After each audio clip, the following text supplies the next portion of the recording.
They don't like to get advice from the parents, and I think what you've got to understand is your teenagers are not you, they're not little mini version of you, they're completely individual people, and I think as parents we tend to think that we know best for them, when really what you have to do is give them the space to get their own identity.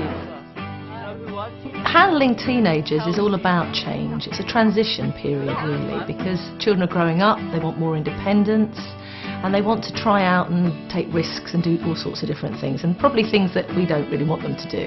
So handling kids that are going through these transitions is all about you, the parent.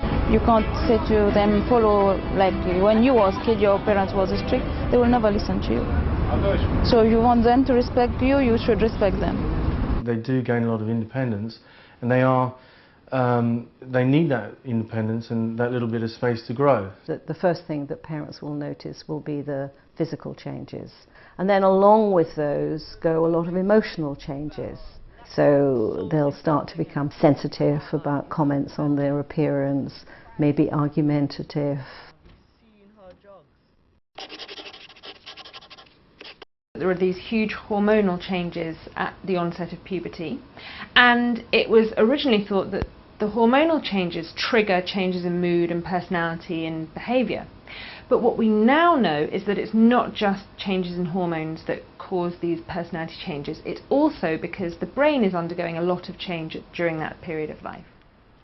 That might account for changes in behaviour such as an increased self-consciousness, the ability to plan, so decide what to do and when, to remember to do things in the future, maybe even increased risk-taking that we know occurs during adolescence. Why are you acting all embarrassed for?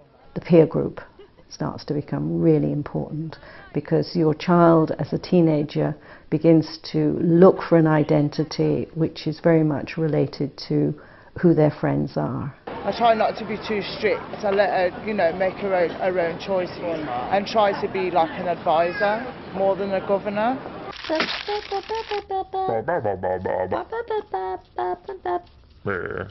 It's really, really important that you've got someone to talk to, especially for girls, a female figure in your life you can relate to about little problems and things like that.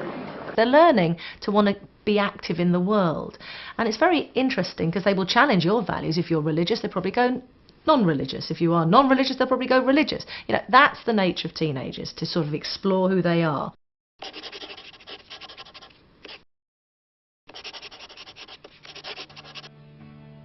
The key energy of any successful family is respect, and by showing respect to your children, they learn to trust you and respect you back.